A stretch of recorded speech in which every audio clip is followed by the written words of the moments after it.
जय श्री कृष्ण। राधे राधे। प्रिय भक्तों, आप सभी को पुरुषोत्तम मास की बहुत बहुत हार्दिक शुभकामनाएं। आज की वीडियो में आप सभी सुनने जा रहे हैं पुरुषोत्तम मास की पावन कथा। सनातन धर्म में जब भी कोई पवित्र समय आता है तो देवता, ऋषि मुनि और स्वयं भगवान अपने भक्तों को एक विशेष अवसर प्रदान करते हैं। ऐसा ही एक दुर्लभ और अत्यंत ही पुण्यदायी समय है पुरुषोत्तम मास, जिसे अधिक मास भी कहा जाता है। ये कोई साधारण महीना नहीं है, ये वो दिव्य काल है जिसे स्वयं भगवान श्री कृष्ण ने अपना नाम देकर समस्त महीनों में सर्वोच्च स्थान प्रदान किया। इसीलिए इसे पुरुषोत्तम मास कहा जाता है। शास्त्रों में वर्णन मिलता है कि इस पवित्र मास में भगवान के नाम का स्मरण, कथा का श्रवण, दान, जप, तप और भक्ति करने से मनुष्य के अनेक जन्मों के पाप नष्ट हो जाते हैं। विशेष रूप से पुरुषोत्तम मास की कथा सुनना अत्यंत ही आवश्यक माना गया है, क्योंकि कथा केवल शब्दों का समूह नहीं होती है। कथा भगवान की लीला का अमृत है। जब कोई श्रद्धा से इस कथा को सुनता है तो उसका मन पवित्र होता है, बुद्धि निर्मल होती है और जीवन में छिपे हुए दुख धीरे धीरे दूर होने लगते हैं। कहा जाता है कि जहाँ पुरुषोत्तम मास की कथा सुनी या सुनाई जाती है, वहाँ स्वयं और अदृश्य रूप से भगवान श्री हरि नारायण उपस्थित होकर भक्तों को आशीर्वाद देते हैं।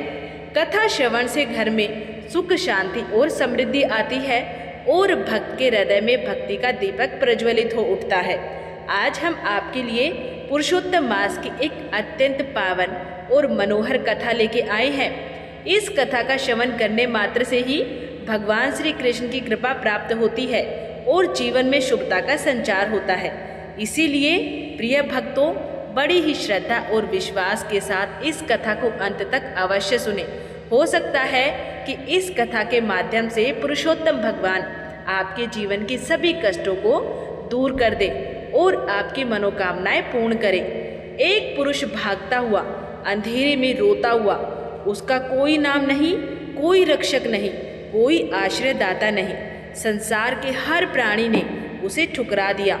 देवता, मनुष्य, ऋषि सब कहते हैं ये अशुभ है, इसे मत छूना, इसके समय में कोई शुभ कार्य मत करना। और ये सुन सुनकर वो टूट चुका है। उसकी आंखों में बस एक ही बात है कि मैं मरना चाहता हूँ। लेकिन वो कोई साधारण पुरुष नहीं, वो एक मास है, एक अतिरिक्त मास, जिसे संसार मल मास या अधिक मास कह के तिरस्कृत करता आया है। और आज वो अपनी अंतिम आशा लेकर बैकुंठ की ओर चल पड़ा। पर क्या भगवान उसे स्वीकार करेंगे या वो भी उसे ठुकरा देंगे? पांडव, जिन्होंने कभी हस्तिनापुर के स्वर्णिम महलों में राज किया था, आज एक घने जंगल में टूटी झोपड़ी में सूखे पत्तों पर बैठे हैं। धर्मराज युधिष्ठिर का मुख मलिन है, भीम की मुट्ठियां भींची हुई हैं, अर्जुन का गांडीव एक कोने में पड़ा है और द्रौपदी, वो महारानी जिसका अपमान पूरी कुरु सभा ने देखा, वो चुपचाप अग्नि में लकड़ियां डाल रही है। और तभी वन में एक अलौकिक प्रकाश फैल जाता है। समस्त पंछीगण शांत हो जाते हैं, हवा रुक जाती है। पांडवों के हृदय के एक साथ धड़कने लगते हैं, क्योंकि वे इस दिव्य ज्योति को जानते थे। और फिर श्री कृष्ण आते हैं। देवकी नंदन को देखते ही पांडवों की आंखों में आंसू छलक आए। ऐसा लग रहा था मानो महीनों से सूखी हुई धरती पर पहली बारिश की बूंदें गिर गई। उसी प्रकार श्री कृष्ण का दर्शन उनके लिए नव जीवन साबित हुआ। सभी पांडव दौड़कर उनके चरणों में गिर पड़े, लेकिन श्री कृष्ण के मुख पर आज मुस्कान नहीं थी। पांडवों की ऐसी दयनीय दशा को देखकर भगवान श्री कृष्ण के नेत्र लाल हो गए थे।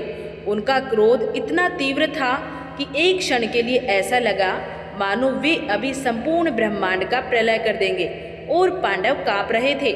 अर्जुन ने हाथ जोड़ के कहा, हे केशव, कृपया शांत हो जाइए, हम आपकी शरण में हैं। और तब श्री कृष्ण ने गहरी सांस ली और फिर उनके मुख पर वो चिर परिचित करुणा लौट आई। श्री कृष्ण ने कहा, अर्जुन, तुम जानना चाहते हो कि तुम्हारे दुखों का कारण क्या है?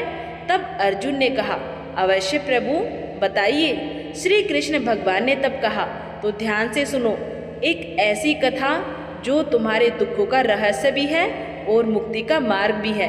और फिर श्री कृष्ण ने उस कथा को कहना आरंभ किया। अनेक वर्षों पूर्व की बात है। विधि के विधान से एक अतिरिक्त मास इस संसार में प्रकट हुआ था। अन्य सभी मासों के सबके अपने अपने नाम थे, स्वामी थे, उनका सम्मान था, जैसे कि चैत्र, वैशाख, कार्तिक इत्यादि। लेकिन इस मास का ना तो कोई नाम था और ना ही कोई स्वामी था। सब इसे मल मास कहते हैं। अशुभ, अपवित्र, त्याज्य। कोई इस मास में विवाह नहीं करता, कोई यज्ञ नहीं करता, कोई शुभ कार्य नहीं करता। और ये मास एक जीवित प्राणी की भांति रोज अपमान सहता, अपनी ही निंदा सुना करता। और एक दिन वो टूट गया। वो रोता हुआ, भागता हुआ वैकुंठ में पहुंचा। भगवान श्री विष्णु के सिंहासन के सामने गिर पड़ा। उसकी आंखों से अश्रुधारा बह रही थी। उसने कहा, हे करुणा निधान, मेरा कोई नहीं है, ना मेरा कोई नाम है, ना मेरा कोई रक्षक है, कोई आश्रयदाता भी नहीं है। सब मुझे अस्पर्श्य कह के बुलाते हैं। मैं मरना चाहता हूँ प्रभु, मैं मरना चाहता हूँ। बार बार ऐसे कहते हुए वो मास मूर्छित होने लगा। भगवान श्री विष्णु के अनुरोध पर गरुड़ जी ने उसे पंखा झाला और कुछ समय बाद वो मास उठा। फिर से कहने लगा, हे जगत के स्वामी, मुझे आपकी शरण चाहिए, कृपया मेरी रक्षा कीजिए, आप ही बताइए कि मेरा उद्धार कीजिए। भगवान श्री विष्णु ने उन्हें सांत्वना दी और कहा, शांत हो जाओ राजन, आओ मेरे साथ चलो, मैं तुम्हें उस स्थान पे ले चलता हूँ जहाँ तुम्हारे सभी दुखों का अंत होगा। आओ गोलोक वृंदावन चलते हैं। और इस प्रकार भगवान विष्णु उस असहाय मास का हाथ पकड़कर गोलोक की ओर चल पड़े। गोलोक की ज्योति इतनी तीव्र थी कि मलमास की आंखें बंद हो गई। भगवान श्री विष्णु उसे अपने पीछे रखकर आगे बढ़े। गोलोक के द्वार पर पहुँचे और अंदर परम भगवान श्री कृष्ण सुंदर श्याम स्वरूप में विराजमान थे।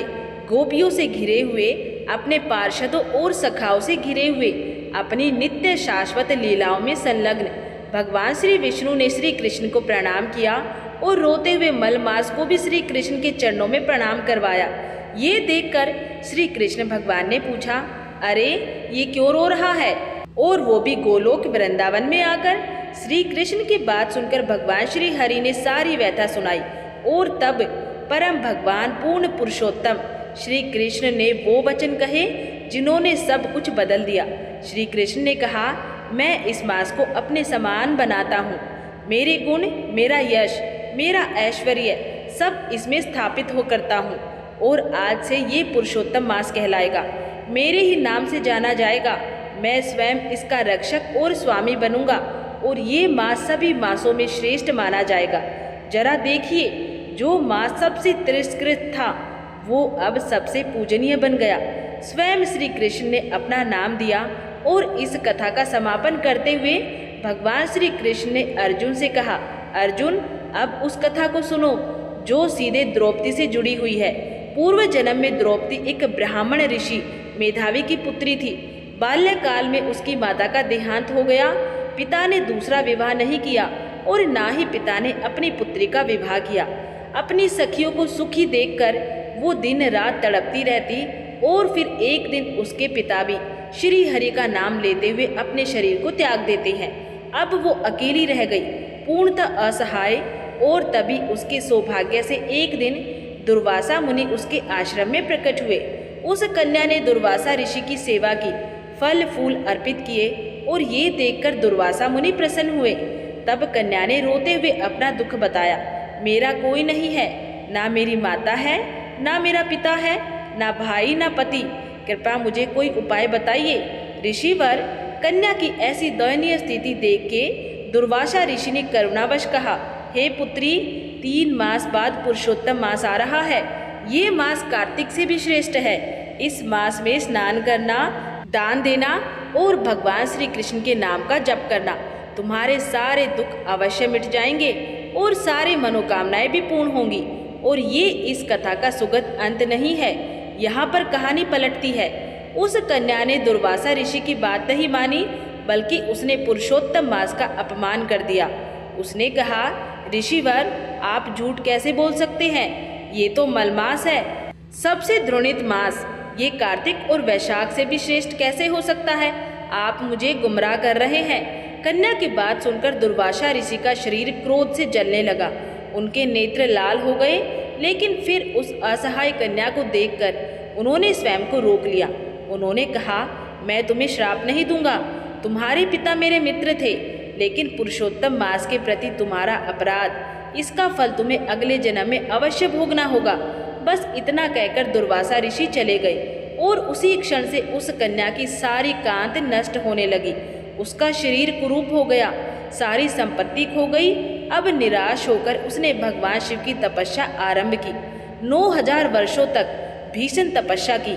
गर्मी में अग्नि के बीच, सर्दियों में बर्फीले जल में देवता भी कांप उठे।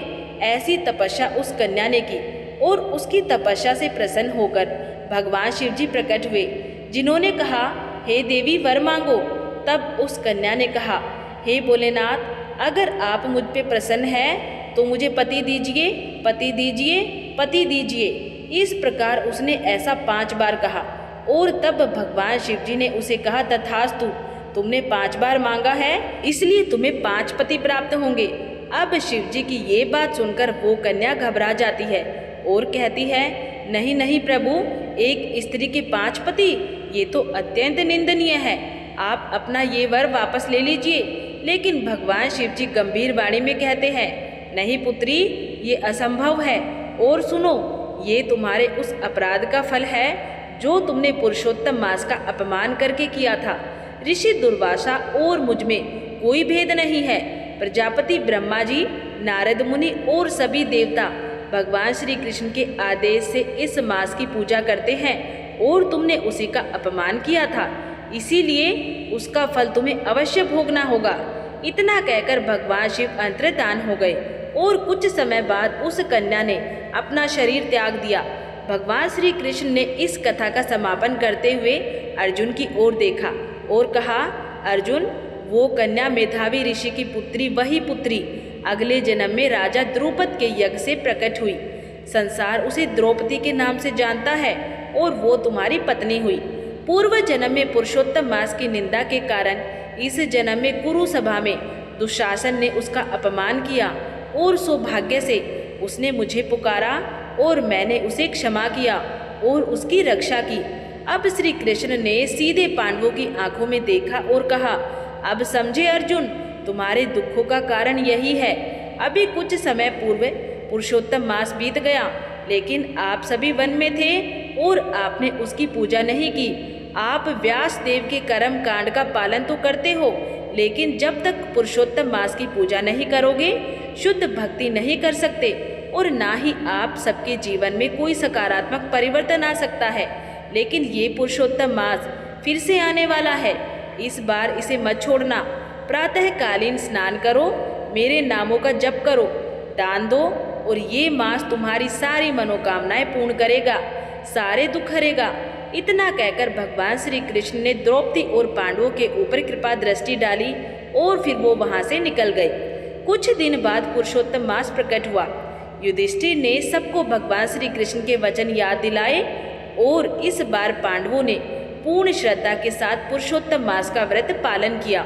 परम भगवान श्री कृष्ण की पूजा की, नाम जप किया, दान किया और परिणाम स्वरूप पांडवों को उनका खोया हुआ राज्य वापस मिल गया, संपूर्ण ऐश्वर्य के साथ। और जीवन के अंत में भगवान श्री कृष्ण की कृपा से वे सभी आध्यात्मिक जगत में लौट गए। तो ये थी पुरुषोत्तम मास के अवतरण की कथा।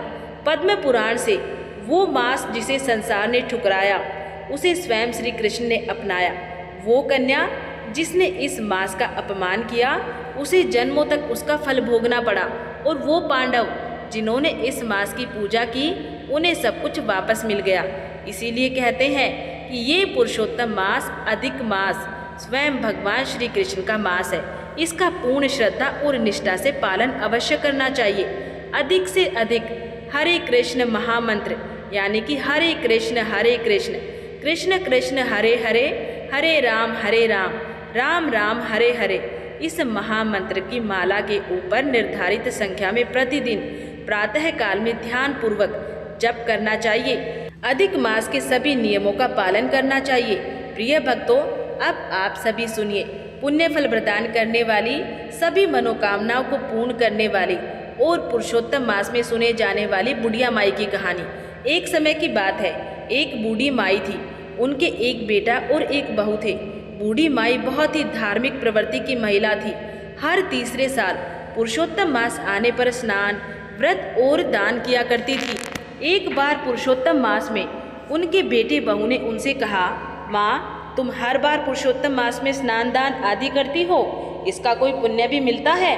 मेरी शादी को 5 वर्ष हो गए हैं, आज तक ना तो तुम्हारा पोता हुआ और ना मेरी कोई अच्छी नौकरी लगी है।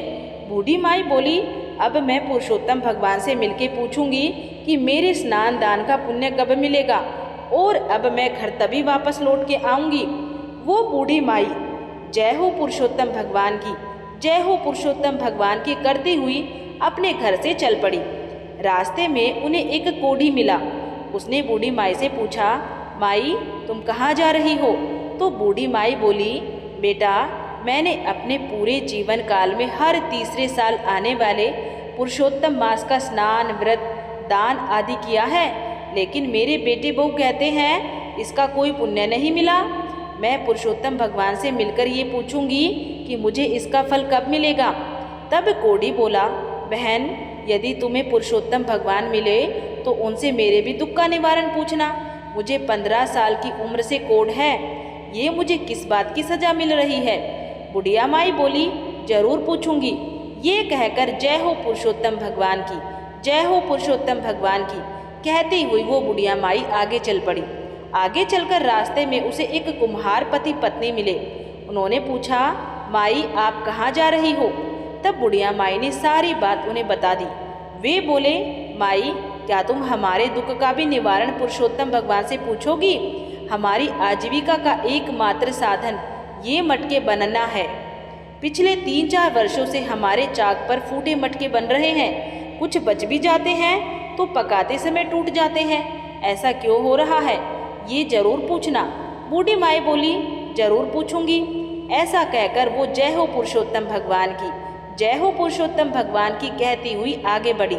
तभी रास्ते में उन्हें एक सांप मिला और बोला, बुढ़िया माई, मैं तुझे डसूंगा। बुढ़िया बोली, तुझे अगर मुझे डसना है तो डस लेना, लेकिन अभी मैं पुरुषोत्तम भगवान से मिलने जा रही हूँ। उनसे मिलकर जब मैं वापस आऊँगी तब तू मुझे डस लेना। तब सांप बोला, बुढ़िया माई, अगर तुम्हें पुरुषोत्तम भगवान मिले तो मेरे भी दुख का निवारण पूछना कि मेरी नागिन हर साल अंडे देती है, लेकिन एक भी सपोला जिंदा नहीं रहता है।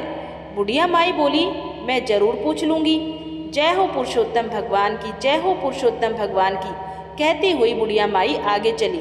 तब उसे पेड़ के नीचे एक साधु महात्मा बैठे हुए मिले। उन्होंने पूछा, बुढ़िया माई, कहाँ से आई हो और कहाँ जा रही हो? तो बूढ़ी माई ने उन्हें अपने बेटे बहू के दिए तानों की सारी बात बताई। तब वो साधु बोले, बुढ़िया माई, क्या भगवान ऐसे ही मिल जाते हैं और मिलेंगे तो उन्हें पहचानोगी कैसे? तो बुढ़िया माई बोली, मैं उन्हें पहचान लूँगी। ऐसा कहकर बुढ़िया माई ने उन साधु महात्मा को प्रणाम किया और बोली, जय हो पुरुषोत्तम भगवान। तब पुरुषोत्तम भगवान ने उसे दर्शन दिए और बोले, तुम्हें क्या चाहिए? तब वो बूढ़ी माई बोली, मुझे आपके दर्शन होते ही सब कुछ मिल गया है, मुझे और कुछ नहीं चाहिए। पुरुषोत्तम भगवान बोले, हे बुढ़िया माई, तेरा कल्याण हो। अब बुढ़िया ने रास्ते में मिले सभी दुखियों के दुखों का एक एक करके निवारण पूछना शुरू किया। सबसे पहले बुढ़िया माई ने कोढ़ी के लिए पूछा तो भगवान बोले, बुढ़िया माई, वो अपने पिछले जन्म के कर्मों का फल भोग रहा है। पिछले जन्म में वो एक राजा था और वो अपने राज्य के लोगों को बिना अपराध के दंड देता था। उसे उनकी कोढ़ लगी है। मेरी चरण धूलि ले जाओ और उसके कोढ़ पे लगा देना, वो ठीक हो जाएगा। फिर बुढ़िया माई ने कुम्हार के दुख का निवारण पूछा तो भगवान बोले, एक बार कुम्हार पति पत्नी के पास एक गरीब माता पिता अपनी लड़की के विवाह के लिए कलश लेने आए थे। पैसे ना होने के कारण उन्होंने उन्हें कलश नहीं दिया। इस कुम्हार पति पत्नी को उन गरीब माता पिता की कोढ़ हाय लगी है।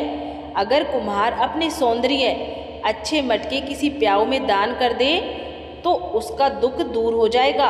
अब बुढ़िया माई ने नाग नागिन का पूछा तो भगवान बोले, नागिन ने एक बार एक गर्भवती स्त्री को डस लिया था। जिससे कि वो गर्भवती स्त्री अपने गर्भ में पल रहे बच्चों के साथ मर गई। उन्हें उस गर्भवती स्त्री की कोड़ लगी है। अगर ये नागिन अपनी अमृत मणि किसी गरीब को दे दे तो उन्हें बच्चा हो जाएगा। ये सुनकर बुढ़िया माई ने भगवान को प्रणाम किया और तब भगवान पुरुषोत्तम अंतर्धान हो गए। अब बुढ़िया माई ने भगवान के चरणों की धूली अपनी साड़ी के पल्लू में बांध ली और सबसे पहले उस सांप से मिली। बुढ़िया माई को देखते ही सांप बोला, क्या हुआ माई, भगवान के दर्शन हुए? बुढ़िया माई बोली, हाँ मुझे दर्शन हुए हैं। सांप ने पूछा, तुमने मेरे दुख का निवारण पूछा? तो बुढ़िया माई ने सारी बात सांप को बता दी। तो वो बोला, माई मैं कोई गरीब व्यक्ति कहाँ से लाऊंगा, मेरे पास कोई डर के मारे नहीं आता है, ये अमृतमणि तुम ही ले जाओ। उसने वो अमृतमणि बुढ़िया को दे दी। अमृतमणि लेकर बुढ़िया माई अपने घर की ओर चली। आगे चली तो उसे कुम्हार पति पत्नी मिले। उन्होंने पूछा, क्या तुम्हें भगवान के दर्शन हुए बुढ़िया माई, हमारे दुख का निवारण पूछा? तो बुढ़िया माई ने कहा, मुझे भगवान के दर्शन हुए और मैंने तुम्हारे दुख का निवारण पूछ लिया है। और उन्होंने सारी बात उन दोनों को बता दी। वे बोले, हम आज ही 100 मटके एक प्याऊ में दान कर देंगे। अब जब वो आगे चली तो उन्हें वो कोढ़ी मिला। कोढ़ी बूढ़ी माई से पूछने लगा, क्या हुआ बहन, भगवान मिले? तो बुढ़िया माई बोली, हाँ मुझे भगवान के दर्शन हुए हैं और मैंने तुम्हारे दुख का निवारण भी पूछ लिया है। बुढ़िया माई ने कोढ़ी को सारी बात बता दी और कहा कि ये तुम्हारे पूर्व जन्म के कर्मों का फल है जो तुम भोग रहे हो। बुढ़िया माई ने भगवान के चरणों की धूली कोढ़ी के शरीर पे लगाई तो कोढ़ी ठीक हो गया।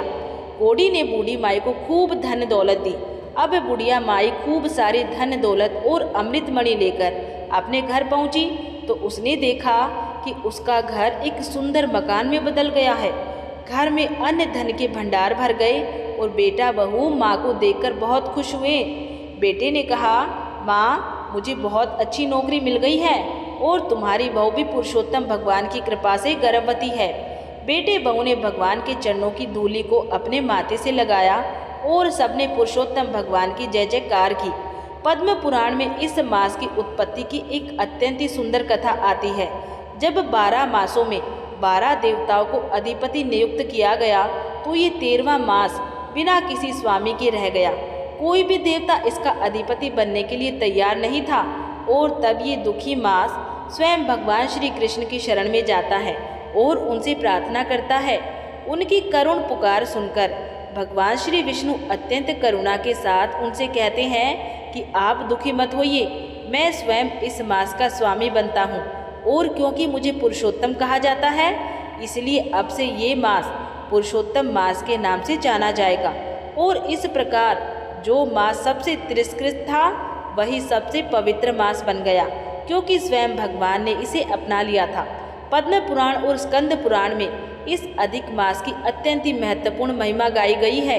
इन पुराणों में स्वयं भगवान श्री कृष्ण कहते हैं, पुरुषोत्तम मास का पालन किए बिना कोई भी व्यक्ति शुद्ध भक्ति में सेवा प्राप्त नहीं कर सकता है। जो व्यक्ति इसका नियम और दृढ़ता से पालन करता है उसे मैं हर प्रकार की शक्ति प्रदान करता हूँ। इसका महात्म्य किसी भी दान और तपस्या से भी बड़ा है और इसका पालन करने वाला व्यक्ति निसंदेह मेरे पास, मेरे धाम आध्यात्मिक लोक में प्रवेश करता है। नैमिषारण्य के ऋषि मुनि तो इस पुरुषोत्तम मास को कल्प वृक्ष के समान बताते हैं और कहते हैं कि इसका पालन करने से व्यक्ति कोई भी मनोवांछित फल प्राप्त कर सकता है। दुर्वासा मुनि भी इस मास की महिमा का वर्णन करते हुए कहते हैं कि पुरुषोत्तम मास में पवित्र तीर्थ स्थानों में स्नान मात्र से व्यक्ति पाप रहित हो जाता है। इसके अलावा पद्म पुराण में ये भी कहा गया है कि इस मास के अंदर केवल एक दीपक जलाने का पुण्य भी संपूर्ण वर्ष की आराधना से ज़्यादा फलदायी होता है। तो प्रिय भक्तों, अधिक मास की कथा यहीं पे समाप्त होती है। जय श्री कृष्ण, राधे राधे। अगर आप सभी को ये वीडियो पसंद आई है तो इसे एक प्यारा सा लाइक जरूर कर दें और कमेंट बॉक्स में अपनी श्रद्धा प्रकट करने के लिए, भगवान के चरणों में अपनी हाजिरी लगाने के लिए जय श्री कृष्ण जरूर लिख दें। और ऐसी ही धार्मिक, आध्यात्मिक, अपने सनातन धर्म से जुड़ी कथाएं, कहानियां सुनने के लिए हमारे भक्ति यूट्यूब चैनल शिव राम कथाएं को सब्सक्राइब जरूर कर लें। जय श्री कृष्ण, राधे राधे। हरिओम नमो नारायण।